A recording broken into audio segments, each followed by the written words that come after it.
Loucura, loucura, loucura no Caldeirão. A verdade é que quem quis ingresso praticamente conseguiu, praticamente todo mundo conseguiu. 60 mil ingressos, cerca de 60 mil ingressos vendidos em 90 minutos.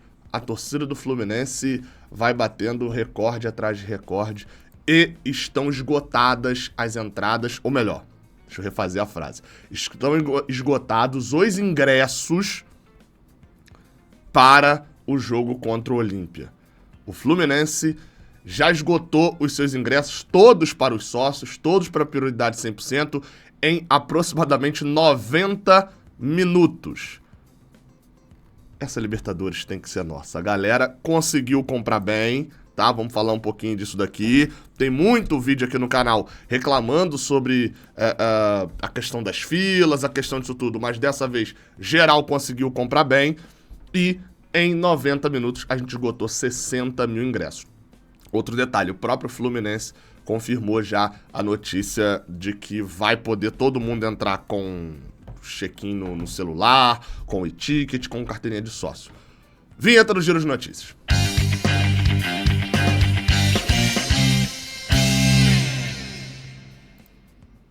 Seja bem-vindo, você guerreiro de todo o Brasil e de todo mundo. Aqui é o canal Raiz Tricolor. Eu sou Gabriel Amaral, eu sou jornalista por formação, sou tricolor de coração. Deixa um like aqui embaixo se você puder, tá? Se você puder dar essa moral. Se inscreve aqui no canal também.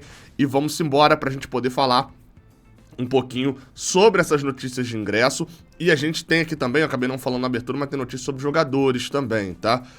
O Vitor Lessa informou que não só o John Arias já treina no campo nessa terça-feira tranquilamente, normal. Quer dizer, tranquilamente normal, trabalhos de recuperação, né? Fez trabalhos com bola e aparentemente segue um cronograma tranquilo para poder jogar contra o Inter. Mas também Paulo Henrique Ganso treinou também no campo. Mais de 15 dias fora, o Camisa 10 está voltando para os treinamentos, está voltando aos treinamentos com bola, deve ficar 100%, o objetivo é esse, para a semifinal contra o Internacional. Ou seja, a princípio, pelo menos, o Fluminense tá olhando para Fernando Diniz no jogo contra o Internacional e falando, tu vai ter todo mundo à disposição. A princípio, o olhar é esse, no primeiro jogo da semifinal. Vamos lá. Pode ser que não esteja 100% de John Arias, não esteja 100% de Germancano. Tomara que não possa ser que aconteça outro problema por aí, mas o cenário atualmente é esse. Pode ser que eu olhe e fale, olha, vai estar todo mundo liberado.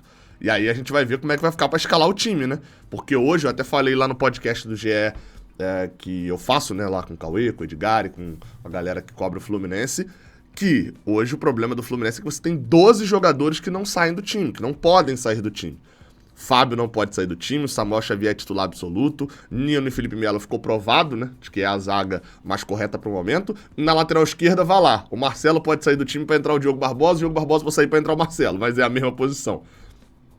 A André não pode sair do time, o Alexander se mostra imprescindível também no Fluminense, o Ganso a mesma coisa, quem cria por dentro sem o Ganso, e aí você tem Keno, que é o desafogo do time e é importantíssimo pela ponta esquerda, e eu não vou nem falar nada sobre John Arias e Germancano, além do John Kennedy, que vem sendo um dos melhores jogadores na frente. Ou seja, qual é o seu time pro jogo contra o Inter?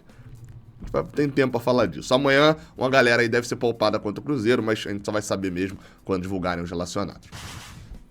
Cara, vamos falar de ingresso, né? Que é o assunto que geral tá falando. Primeiro, o Fluminense conseguiu a liberação, Marcelo Neves informou, ontem o Vilela já tinha falado, até foi uma questão ali que chamou um pouquinho a atenção, que foi, o Vilela informou que o Fluminense conseguiu a liberação. Trouxe, falou que nem era do Fluminense, de que o Fluminense conseguiu a liberação, e com isso, liberação pra quê, né? Só pra você que não tá entendendo. Liberação pra poder os torcedores entrarem com check-in e com o check-in, não, com o e-ticket e com a carteirinha no celular. Teve a reunião com o BEP e, segundo o Vilela, tinha acontecido isso. Aí o Matheus Montenegro, vice-presidente geral do Fluminense, fez esse tweet aqui, ó, respondendo a um tweet que falava da informação do Vilela, falando que não era verdade, que na reunião da FERJ ficou alinhado que pode ser liberado o e-ticket desde que o clube faça alguns ajustes na operação do jogo e formalize por escrito. E ele falou que estava finalizando o documento, enviando às autoridades, esperando ter uma resposta positiva. A resposta positiva veio hoje, tá? O Marcelo Neves publicou, né? De que a resposta positiva veio hoje, e o Matheus Montenegro também usou o Twitter para poder falar. Ficava o agradecimento a todas as formas de segurança, enfim, citando também o secretário da PM, enfim, aqueles nomes, né? Eu trabalhei em jornal que apoiava a prefeitura e, cara, você ia digitar uns textos e aí tinha que digitar o nome de todos os secretários que estavam presentes, enfim. Mas isso normalmente é um padrão ali para alguns órgãos públicos. Fato é que me deu a impressão, tá? Vendo tudo isso acontecer, é de que a PM, ou os órgãos públicos, em especial o BEP, fez uma exigência que era, entre aspas, tá? Tranquila de se cumprir. Óbvio que não era tranquila, mas tipo assim, que era factível que o Fluminense iria cumprir. E aí era só o Fluminense fazer. E aí provavelmente alguém do meio dessa galera vazou que, ó, o Fluminense conseguiu, né? Porque o Fluminense só vai lá, vai redigir um negócio, mudar uma coisinha ou outra, tocar uma grade daqui pra lá, botar uma pessoa a mais aqui, não sei o quê, e vai mandar e a PM vai aceitar. Então, provavelmente o que aconteceu foi isso. E do outro lado, ficou também o Fluminense meio bolado ali de ser divulgado que já conseguiu, porque obviamente isso poderia pegar muito mal, de parecer que era o Fluminense que estava divulgando e tal, que já tinha conseguido e que não teria problema, etc, etc, etc. Acho que deu pra entender, né? E aí não teve todo um cuidado ali do Fluminense de não parecer que já ganhou. De qualquer forma, vai ter check-in com o e-ticket, não vai precisar trocar ingresso os sócios que não quiserem, e teremos casa cheia. O Fluminense vendeu cerca de 60 mil ingressos. Gabriel, a carga é só de 60 mil, mas não deu 68 mil contra o Olímpia e tal. Cara, isso é a carga de ingressos vendidos. Você tem ali dentro do jogo, desse jogo, por exemplo, vai ter a carga de gratuidades, que no Rio de Janeiro você tem ali uma série de pessoas ali que tem direito à gratuidade, por lei no Rio de Janeiro. Você tem a carga de ingressos das cadeiras cativas, que não são comercializadas pelo clube, né, e em alguns casos nem são comercializadas. Você tem a carga de um setor específico ali na Oeste, mas é pequeno até o setor, mas não é muito grande não, mas que é específico da Conmebol, que a Conmebol trabalha com patrocinadores nesse setor. Eu falei, né, eu ganhei um ingresso para esse jogo, né, no jogo passado para esse setor, né? Era um setor que você tinha que dar o nome, o CPF, pulseira, loucura para entrar, e eu só fui lá porque eu tinha feito uma ação com o patrocinador e eu precisava ir lá, enfim, mostrar o setor e tal. Então assim, e esse setor, por exemplo, não tava cheio, porque tem gente que recebeu e não foi. Você tem a carga pro Internacional, ou seja, os torcedores do Inter terão direito a 4 mil ingressos. Então você tem uma série de setores ali, uma série de situações que obviamente influenciam no público total. Essa carga que foi esgotada hoje em 90 minutos foi só do Fluminense. Os ingressos disponíveis para a torcida do Fluminense. Se você não conseguiu comprar e você não tem direito à gratuidade e você não recebeu nenhum contato da Conmebol ou de algum patrocinador da Conmebol, aí sim, muito provavelmente você tá fora do jogo. Sobre a compra do ingresso, né? Teve muita gente que falou que... Qual que é a parada? Teve uma mudança, a gente falou disso daqui, então não vou nem me prolongar muito nesse ponto, mas teve uma mudança em relação ao plano de sócio e a entrada para comprar o ingresso. Muita gente reclamava, que travava, etc. O Fluminense fez algumas mudanças. E agora, ó, esse daqui é um print que inclusive estava aí pela internet. Você tem uma fila, tem aqui os números da fila e todos os usuários... Eu confesso que eu não fiquei rodando o Twitter, né?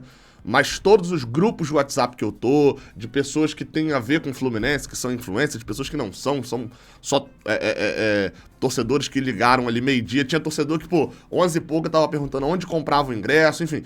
Todos os tipos de torcedores, quem eu vi conseguiu comprar. É óbvio, as prioridades 1, né? Os Arquiba 100, que já estão esgotados de novo, esgotaram as 3 mil vagas que abriu, os Arquiba 100, os Arquiba 100 Família, Maraca Mais Família e Leste Raiz. Esses 5 planos, quem quis o ingresso conseguiu. Você vai perguntar, Gabriel, mas são cerca de 43, 44 mil torcedores com prioridade 1. Como é que esgotou? Porque tem os planos família.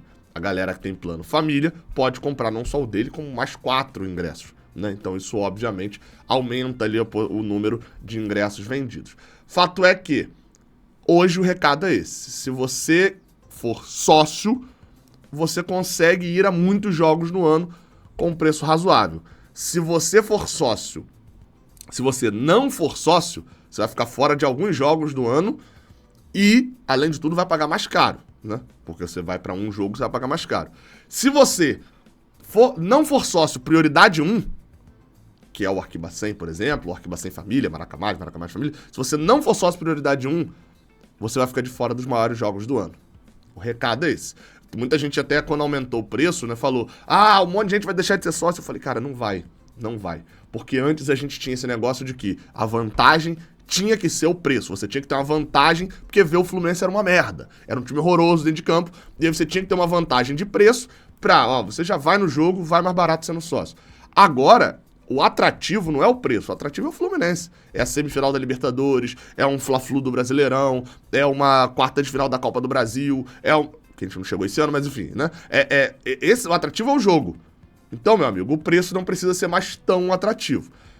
Gabriel, mas aí tá se tornando uma torcida elitizada. Eu já falei isso e eu vou repetir. Enquanto houver vaga no leste raiz, essa frase não procede. O pobre que torce pro Fluminense tem o seu lugar garantido, entre aspas, obviamente, né? Lá no plano leste raiz. O seu lugar no estádio, lá na leste superior, tem direito à prioridade 1. Prioridade 1. É a mesma prioridade de quem tá no Maracanã mais pagando R$600 por mês. É prioridade 1 por R$35, o leste raiz tá lá.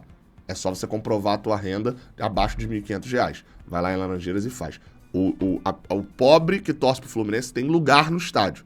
Ele precisa ocupar esse lugar. Então, enquanto esse lugar não estiver totalmente ocupado, e tem um número ali de vagas que não foi ocupado desse plano, esse plano tem um limite, acho que 3.500 vagas que ainda não foram ocupadas, enquanto essas vagas não forem ocupadas, não dá pra falar de elitismo na torcida do Fluminense, de que só rico vai ao estádio. Porque o pobre tem um lugar no estádio e ele precisa ocupar esse lugar. Dito isso, é nóis. Acabou, né? Amanhã tem Fluminense Cruzeiro, mais de 30 mil. O Fluminense, inclusive, divulgou isso. Mais de 30 mil ingressos vendidos. Tamo junto. Até a próxima. Valeu.